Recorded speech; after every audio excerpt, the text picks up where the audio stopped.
ځوانه جانه تاوی د عزت ته مې غل کړی نو چې عزت او چې عزت ورکې نو دا قرضه دله ختموي یا به ختمه ګرانو کتونکو افغان شریف ویلفیر فاونډیشن د خپل وس مطابق د دغه بېوسه خلکو سره امداد جاري ساتلی دی. رمضان المبارک کې دغه پیکیج ورکوي. زه د ازرخ خان حاجي صاحب ډېره زیاته مننه کوم چې دا د هغوی کومک دی او مرسته ده. یو د دوبۍ غرور دی چې د هغوی کومک او مرسته ده. الله پاک دې ورله د دې اجر ورکړي او یاره دعاګانې به دا زنانه ولې نه کوي چې دا دې مجبورۍ دې ځای ته راولي. څومره وخت نه راځي دلته؟ څو بچي دي؟ خاوند دې کله وفات شي؟ او دغه دې بس خانانو منانو کره کارمان کوو. بس که تاسو ته چې مشین نه لګا کوو نو دا ورته هغې به خپل کار کوو. د خانانو د دغه نه بېغمه کار چې مشین ستا وشي نو ستا مسله به حل شي. او بس دا پاتې به کومه ګنډل ګران کېږي چې بس روز جوړم ګنډم زما بچو ضرورت هم سر کېږي او دغه قرض را باندې زیات دی 2 لک او 100 زره روپۍ را باندې دي. دا د څه دي؟ دا مې بس د سوداګانو مداګانو نه قرض کړی هر کله چې به کار نه وي خانانو کار نو بس هم قرض کړی وو څنګه ښځه ما نه غواړي او بل شي هم ځي راځي پسې نه دا دومره ډېر یې قرض کړي؟ بس دا ما قرضوله ډېر وکړل دوه کال نورمالي به یې قرضوله. ځوانه جانه تاوی د عزت ته مې غل کړی نو چې عزت نه ورکړو ماته خبره دا چې عزت چاله او چې عزت ورکې نو دا قرضه دله ختموي یا به ختمه. مشین سره هم ستا مسله حل کېدی شي سلایي مشین سره. ښه دلته چې راځي دې ځای نه خوشحالې؟ دې روجه کې د سویم ځل دی؟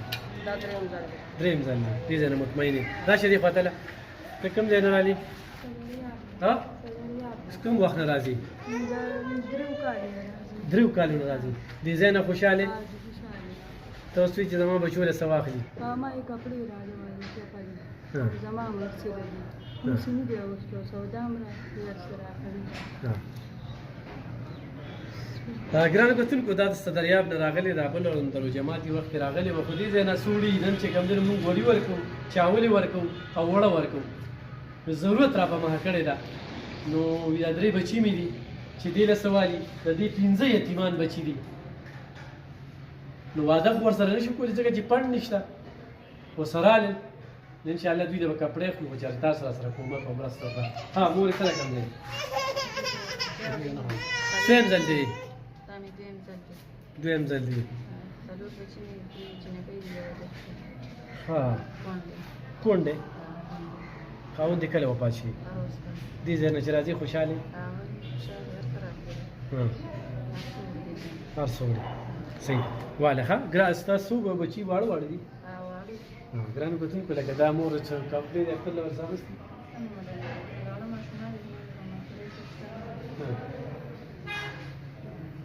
هېڅوک یې نشته.